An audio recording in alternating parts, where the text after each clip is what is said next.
So this is another door adjustment video. A common problem when you're installing new hardware is sometimes the holes will not match up.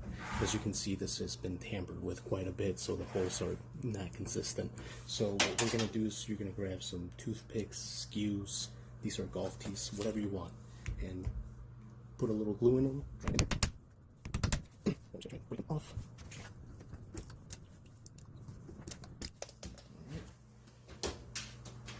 And you're going to grab a self-centering bit.